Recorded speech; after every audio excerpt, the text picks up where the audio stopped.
Picture this. Sarah stood in her childhood home, surrounded by memories and mementos. Her parents had passed, leaving her a substantial inheritance. She could have felt grateful, secure. Instead, she felt conflicted. The money solved immediate problems, sure. But as weeks turned into months, Sarah noticed changes in herself, her siblings, even her own children. Family dinners became tense, filled with unspoken expectations. Her brother quit his job, banking on his share. Her kids started showing less interest in their studies, assuming their future was set. Sarah couldn't help but wonder, was this really what her parents intended?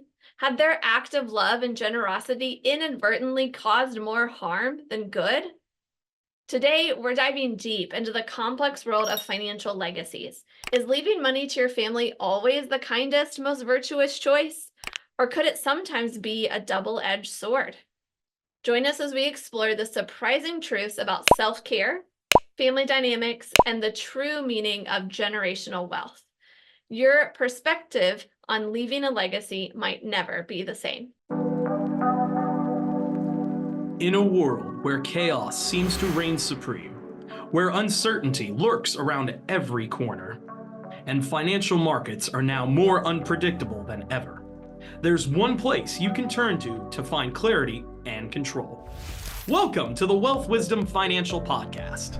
Hey, I'm Brandon. And I'm Amanda. Join us as we dive deep in the world of personal and business finance to assist you in navigating through the chaos and building the financial future you deserve.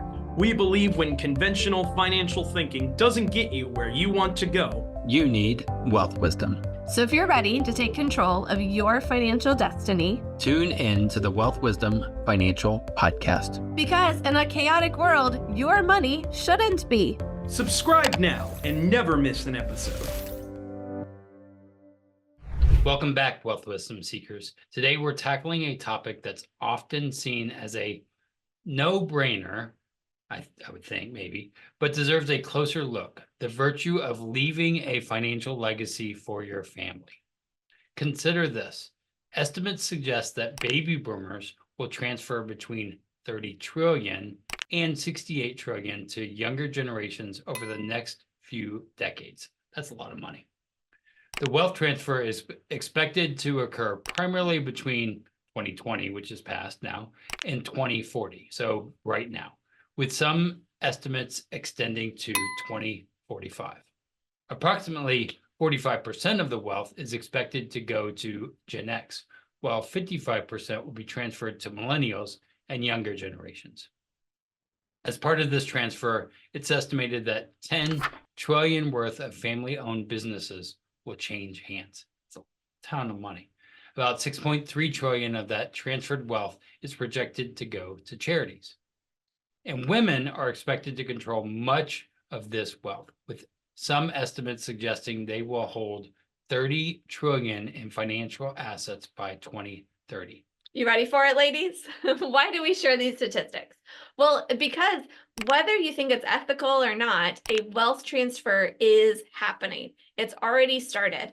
We all know you can't take it with you. But have you ever thought about the money has to go somewhere? Even if you can't take it with it, it's going somewhere. The decisions you or maybe your parents make now can make a big difference in who gets it. Your family, charity, the Internal Revenue Service, a creditor or predator, the state, any number of options of where this money might go. The big idea we're exploring today is whether leaving a substantial wealth to your heirs is always a kind and virtuous act. We know, there's stories on how it was done wrong or right. While it might seem obviously good on the surface, there are compelling arguments on both sides of this debate on whether to give now or not. So let's break it down. Well, we're going to start with the case for leaving a legacy. One of the big things is that it can provide financial security for future generations. Currently, baby boomers hold about 57% of the nation's wealth, while millennials hold just 3%. Sorry, millennials, I'm with you. Not very much. But if you think about it, inheritance might be a 20 to 30-something's only chance of retiring someday. Then there's opportunity for education and entrepreneurship. Many grandparents want their grandchildren to be able to go to college or start a business without incurring six-figure student debt. So that's why they give it. A legacy could be a great way to make that happen. A legacy is also sometimes people think of it as a continuation of family values and traditions. Legacy thinking is a great way to pass along not just money, but values, ideas, principles, and traditions that bring quality to our lives that money can never buy. Then there's potential for philanthropic impact, whether you have children or not. Consider the charities you currently give to. When you are no longer able to give, how will they continue their important work? Your legacy could be an estate gift to keep their positive impact going. Now let's look for the case against leaving a large inheritance. First, we don't want to create entitlement and lack of motivation. A legacy could lead to the typical trust fund babies who spend money frivolously and have no motivation to keep jobs or live productive lives. Yet they believe the world owes them a certain lifestyle. They end up with a silver spoon mentality. Nobody wants that. We don't want that for our son either. Yeah, and we just have one, so I don't know, he's going to get something. Then there's risk of family conflicts over money. If you've ever had a close relative pass away, you know how family can come out of the woodwork thinking there might be something for them, right? They're going to ask for money. This can get really nasty really quick when the right estate planning hasn't been put in place. So you want to make sure that's in place so those pesky cousins don't come after you. Then there's also parents are sometimes worried about the possibility of hindering personal growth and self-reliance. This is related to entitlement and lack of motivation, but it's slightly different. Those are more about your mindset. So even if someone's able to keep a healthy mindset, not get those entitlement issues, having inheritance can still keep them from learning lessons through trial and error. One of the best ways to learn. The heirs might not develop crucial life skills like problem solving abilities or the capacity to support themselves independently. Those are real concerns. Yeah. Then there's missed opportunity for immediate impact through charitable giving. One common complaint about those who leave their wealth to charities upon death is that they could have given it earlier and started the impact earlier as well. Plus, by giving now rather than later, you get to see the impact of your gift. So we went through the pros, we went through the cons, the for, the against. Could there be a middle ground? Well, one idea we hear often is to focus on living well now, and then if there's something left, good, and if there's not anything left, that's okay. Some adult children even try to convince their parents to spend more money and enjoy life more and worry less about leaving something for them. Now, there's some danger here. No one knows how long they will live. So how do you know how much to enjoy now and how much to set aside just in case? I mean, can you really plan to spend your last dime on your last day? And what if you live another day or many days more or be in a facility or something? Right, like the legacy you probably don't want to leave is draining your kids' bank accounts while they try to pay for a nursing home for you. Yeah. Right. So if you're stuck in this thinking, but isn't it selfish not to leave everything to my kids? Or maybe you're stuck in thinking, shouldn't I just enjoy my money while I'm alive? Or you think your parents could be stuck in this no-win trap. Be sure you're sharing this episode with them. But also keep listening after this short commercial break.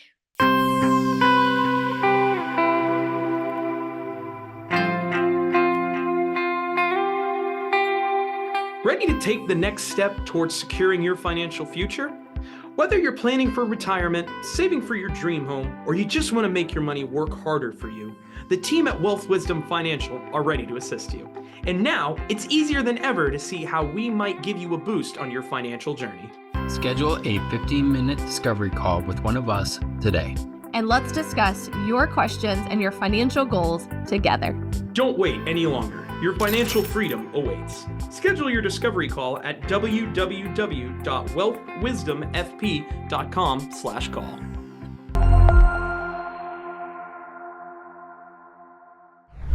All right, so we went through a lot.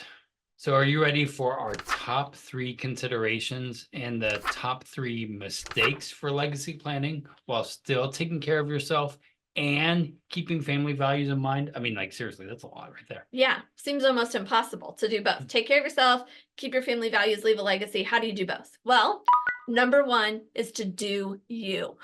If you want to leave a huge inheritance, figure out how. If you'd rather travel around the world living like you wish you would have in your 20s, start preparing to do so, just maybe with a little more responsibility than a 20-year-old would have. Don't let anyone else tell you what your goals and dreams should be for your older years or for your legacy. You do you, and you'll be happier and more fulfilled regardless. So start with defining what you want your legacy to be. Money, experiences with your kids while they're alive, that novel you always wanted to write, something totally out of the box that we haven't mentioned. All of those are great. You just have to decide first what you want. Number two is get organized and make a plan to get what you want. Work with a CFP to define your goals more specifically and make sure they have a degree of realism with them. Develop a plan to make the dreams a reality. Confirm your estate plan documents align with your current reality, and there are checkpoints defined for when they need updated. Don't have an estate plan? Set one up. I mean, like, don't wait until you're, I don't know, those crazy, I don't know, there's people that I've heard stories. And stay tuned for a checklist to help you with this part. Our third consideration ties into the first and the second thing and might be something you do with them or at the same time as them. And this third consideration is open communication with your family about your plans. You might share your visions with them, particularly if you have a life partner. You might want to include them and dream together about spending your last years together, those kind of things. Not only can this prevent misunderstandings and conflicts later, but it'll also give them the chance to understand what you're doing now and how they can support you in it. Remind them it's your money and your life. You listen to their feedback, but it's your decision to make. The third one also helps with teaching financial literacy and values alongside with any inheritance. Prepare the people for the money, not just the money for the people. We should say that again, because this is super important. Yep. When you include other people in your estate planning, you're not just preparing the money for the people, you're preparing the people for the money. Very important. I think that is needed a lot more. It's like being able to teach your kids how to think or something. I don't know. Right. How money works, all those kind of things. Yeah. Okay. Now on to the mistakes. We see three big mistakes that a lot of people make. This first one I'm very passionate about. It was a big aha moment for me. It's a mistake when people treat all their heirs the same. What? You got to consider the unique needs and personalities of your heirs. What might be helpful to one could actually be detrimental to another. An attorney told me this once. I thought it was brilliant. Fair does not always mean equal, and equal does not always mean fair. And if you have a business or real estate venture, we see people not including their heirs early and often enough. Can you imagine learning the ropes of your business while also grieving the loss of your parent who used to run the business? Business owners and real estate investors have so much opportunities to avoid taxes, lost revenue, and increases in expenses when they do proper estate planning. Don't underestimate how far a little attention can go. So the first two mistakes, treating everybody the same and not doing things early and often enough, especially if you're a business or real estate. The third one is not doing anything because you think it's going to cost too much, take too much time, or because you have some kind of complicated family dynamic. You don't know who would be your trustee, that kind of thing. Remember, the wealth transfer is going to happen, whether you're prepared for it or not. It's going to happen. Yep. a little Eventually. time invested can go a long way to make sure it happens the way you want it to happen. And again, stay tuned for a checklist. We're going to help make this a lot simpler, cost a lot less than you think it would cost. And the number one takeaway from all this is that there's no one size fits all here. I mean, that's probably why it's so challenging, even in the financial world. The key is to align your legacy planning with your values and your goals and what you believe will truly benefit your family in the long run. And you know your family and you better than anybody else. So in the end, whether you're going to leave a financial legacy and whether you think that's kind and virtuous depends on how it's done. And that'll change the impact it has. The most important thing is to make intentional decisions aligned with your values and what you believe will truly benefit your family and society in the long run. We know you want to explore this topic a lot more, right? You're itching to make sure the money goes to the right place you want it to go. Well, like we've teased a couple times, we've got a checklist. We call it our estate planning guide. It's step by step. Do this, do this. A lot of things you can do at the kitchen table with a cup of coffee. Yep. We also are creating a new resource that we just did for this episode. It's the 10 questions to ask to set your legacy goals. If you've been having a hard time figuring out what are my values? What are my goals around leaving a legacy? These 10 questions offer exercises to help you clarify those values and goals and determine what you really want. So then as you get further into estate planning and checklists and things like that, you can make sure it all aligns with your goals. We're going to have the links to both of those things down in the show notes. You can get them, devour them. But use them. Use them. Yeah. Actually, I should say, I had a client tell me he had done no estate planning. He was able to complete everything he needed to do in one Saturday morning at his kitchen table. That's probably powerful. It'll save him a lot, or his family a lot of money and time. And yeah, and court fees and IRS money, like taxes, all the things, right? So don't think this is so large that only billionaires can do it, right? You can do this. It can be a lot simpler than you think. Don't overcomplicate it. Do what you can. Even a little bit can go a long way. So I know this was a heady topic. We'll come back to some fun stuff. I mean, this is fun. I don't know, kind of fun. It's important. It's important. But it's something that we need to talk about. Right? Yeah, and if you stuck with getting us, with the end in mind. and if you stuck with us to the end of the episode, thank you so much. So thanks for joining us. Don't forget, hit that subscribe button and live long and profit. And remember, the topics presented in this podcast are for general information only and not for the purpose of providing legal, accounting, investment, estate plan. Advice, I don't know. No advice here. We're just trying to help people make sure that the money goes in the right places that you want when you're in heaven. So make sure you're always working with the professionals that know your specific situations. And every time we say live long and profit, don't you want to do this? We haven't done that on an episode, I don't think. Thanks for staying all the way here to the end. We'll talk to you guys soon.